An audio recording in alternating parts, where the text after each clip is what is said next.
예수님을 만나면 우리 영이 배부르게 되어 있다고 하는 것이에요. 그러면 좀 없어도, 그리고 좀 부족해도, 좀 뒤처진 것 같아도 괜찮다라고 하는 것이에요.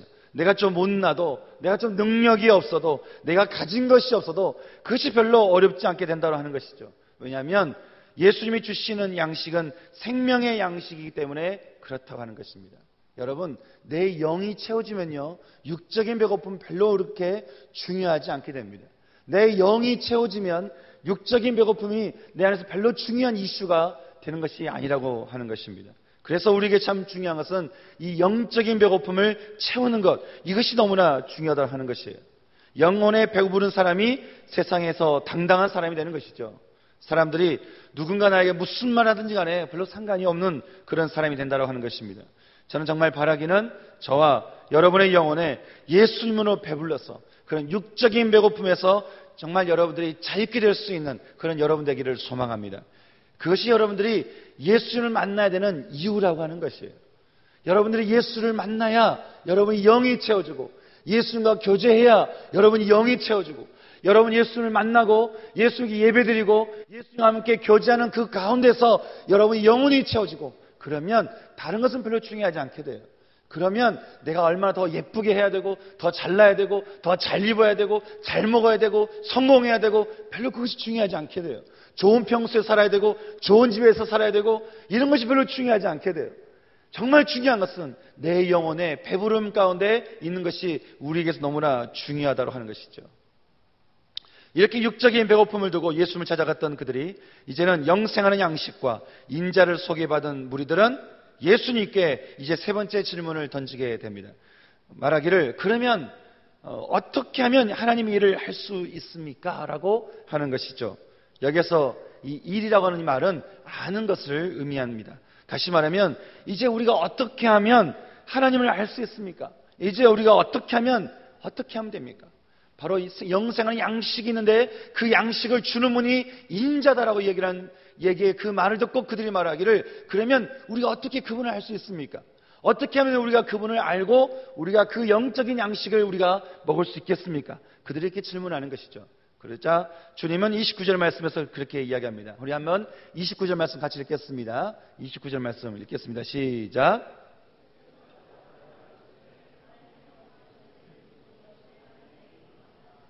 아멘. 보게 되면 너의 영적인 배고픔을 해결하기 위해서 너희가 할 일이 있다라고 하는 것이죠. 그것은 무엇을 더 먹을까, 무엇을 더 입을까, 무엇을 더 마실까를 두고 그렇게 썩는 양식을 구하러 다니는 것이 아니라 영생하는 양식을 주시는 분, 바로 그분을 믿는 것이 너희들이 해야 할 일이라고 말씀하고 있다고 하는 것입니다. 우리가 육적인 배고픔을 위해서 참 내가 어떤 성적이 안 좋다 그러면 공부를 열심히 해야 되고, 내가 정말 배가 고프면 밥을 먹고, 내가 옷이 뭐가 떨어져 있으면 옷을 사고, 이런 모든 것들, 이런 육적인 배고픔을 위해서 우리가 육적인 것을 하는 것처럼 정말 내 영혼이 이 배고픔이 꽉 배부름 가운데 있기 위해서 우리가 무엇을 해야 될 것인가? 세상 사람들처럼 뭔가를 해야 될 것인가? 다른 종교처럼 뭔가 자꾸 선한 행위를 해야 될 것인가? 그것이 아니라고 하는 거예요. 주님 말씀하시기를 뭐냐면, 너희가 무엇을 할 필요가 있는 것이 아니라 너희가 영혼의 배부름을 위해서 너희가 해야 될 것이 한 가지인데, 그것은 너가 나를 믿는 것이다. 너가 나를 믿으면 그것이 너의 영혼에 체험이 있는 그런 은혜가 있다라고 하는 것이죠. 그래서 중요한 것은 우리가 예수를 믿는 거다라고 말하는 것입니다. 여러분, 우리가 왜 교회 다닙니까? 예수 믿으려고 다니는 거예요. 우리가 왜 신앙생활 합니까? 예수 믿으려고 하는 거예요. 그런데 어떤 사람이 그러죠. 저 예수 믿는데요. 그렇게 이야기합니다. 그런데요, 그게 참 믿는다라고 해서 다 믿는 건 아닌 것 같아요. 믿음에도 성숙이 있는 것이죠. 초보의 믿음은 예수님이 계시다라고 하는 것은 믿습니다. 그런데 그분이 어떤 분이신지를 잘 모르는 거예요. 그러니까 구원의 주님이 내 인생의 주인으로 되지 않는다라고 하는 것이죠. 예수님이 계신 건 알아요. 예수님이 참 좋은 분이라는 것도 알아요. 그리고 이렇게 예배드리면서 예수님에 대해서 얘기를 들으면, 예수님 참 괜찮은 분이네, 참 좋은 분이네 라고 하는 것은 생각은 하지만, 정말 그분이 정말 내 인생에 정말 절대적인 구원의 분인가, 이 부분에 대해서는 생각하지 않는 것이죠.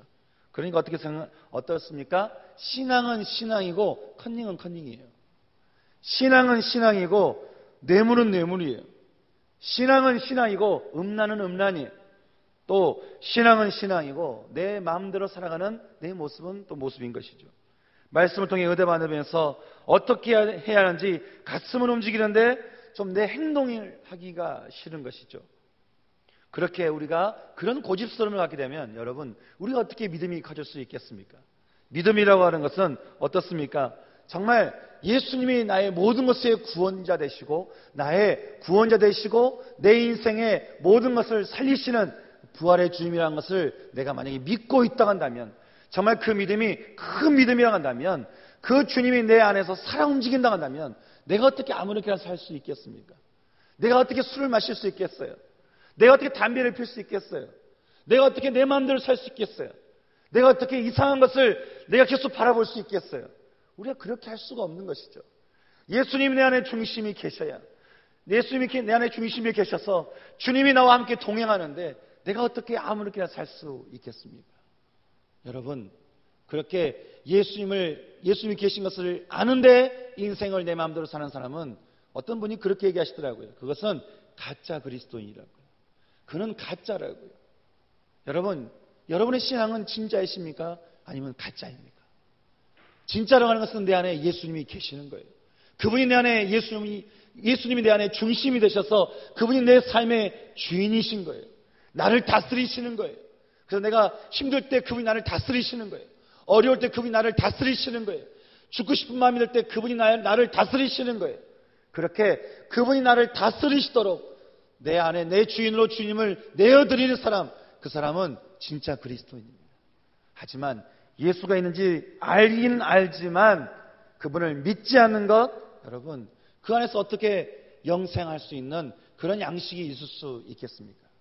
저는 정말 소망하는 것은, 여기 앉아있는 우리 청년 여러분, 전 여러분들이 정말, 성도 여러분, 전 정말 소망하는 것은 여러분들 안에 예수를 아는 것이 아니라, 예수를 믿어주는 것이 아니라, 또 예수를 좋은 분으로 생각하는 것이 아니라 예수님이 여러분 삶의 주인 되시기를 주님의 이름으로 축원합니다.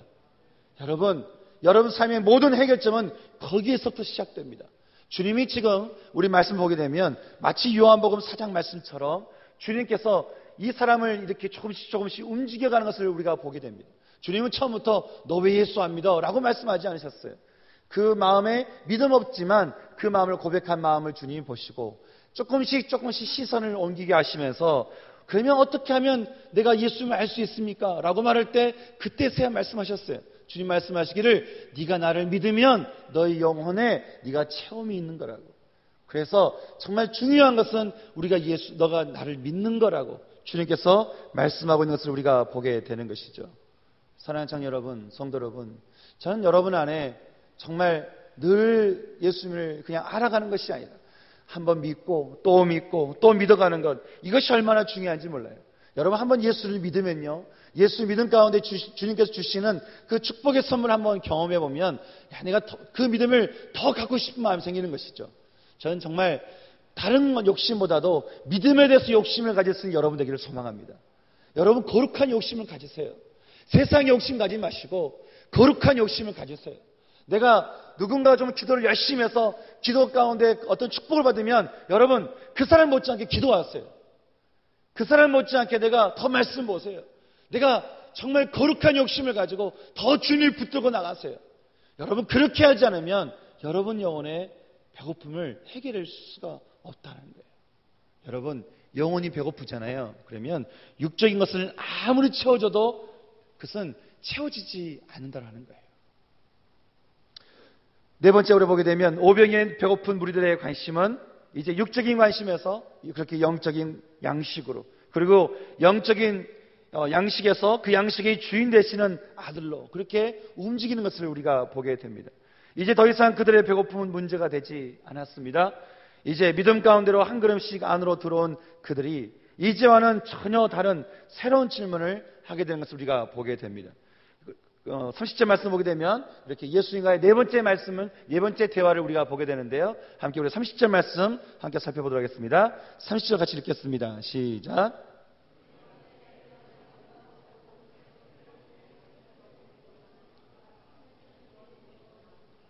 아멘. 30절에 그러면 우리로 보고 당신을 믿게 행하시는 그런 표적이 무엇입니까? 라고 물어보는 것이죠. 다시 말하면 우리가 뭘 보고 당신을 믿겠습니까? 당신이 인자라고 하는데, 아버지 하나님의 아들로 인치신 인자라고 하는데, 당신이 예수 그리스도라고 하는데, 그럼 내가 뭘 보고 믿겠습니까? 내가 뭘 보고 내가 당신을 우리가 믿겠습니까? 라고 그들이 질문하고 있다고 하는 것이죠. 당신이 그렇게 믿을 만한 자입니까? 그렇게 묻는 것이에요. 그러면서 한술 더 떠서 말하기를, 성경에 기록하는데 하늘에서 백성들에게 떡을 주어 먹게 하였다함과 같이 우리 조상들은 광야에서 만나를 먹은 표적이 있습니다 라고 말하는 것입니다. 사실 그들은 불과 얼마 전에 오병이의 기적을 맛보았던 사람들이었습니다. 그런데 그들이 이전에 경험한 것은 표적이 아니라 배부름이었죠. 그래서 그들이 예수를 데려다가 왕으로 삼아서 그들이 배고픔에서 벗어나기를 원했던 것입니다. 그런데 지금은 예수님에 대한 생각이 달라지기 시작한 것이죠. 이제는 예수님이 단순히 배부르게 할 분으로 생각하기보다는 표적을 일으키는 분으로 생각하게 되었다고 하는 것입니다. 이분은 사람을 살리는 생명의 양식이 있는 분이라고 그렇게 생각하는 것이죠. 그래서 그들이 확인하는 것입니다. 우리로 하여금 당신을 믿게 하는 그런 표적이 있습니까? 그렇다면 그것이 무엇입니까? 라고 묻는 것입니다. 그러자 주님이 32절과 33절 말씀에서 이렇게 얘기합니다. 32절에 예수께서 이르시되 내가 진실로 진실로 너에게 이르노니 하늘에서 내린 떡은 모세가 준 것이 아니라 오직 내 아버지가 하늘에서 내린 참떡을 너에게 주시나니 33절 하나님의 떡은 하늘에서 내려 세상에게 생명을 주는 것이니라 라고 말씀하고 있습니다. 다시 말하면 너희 조상들이 먹었던 모세가 준 것으로 너희가 알고 있는 그 떡은 모세가 준 것이 아니라 내 아버지가 준 것이라고 이야기하는 것이에요. 그리고 그 떡은 단순히 그들의 배를 채우는 것으로 끝나는 것이 아니라 그들에게 생명을 주었던 떡이었다라고 그렇게 말씀하고 있는 것이죠.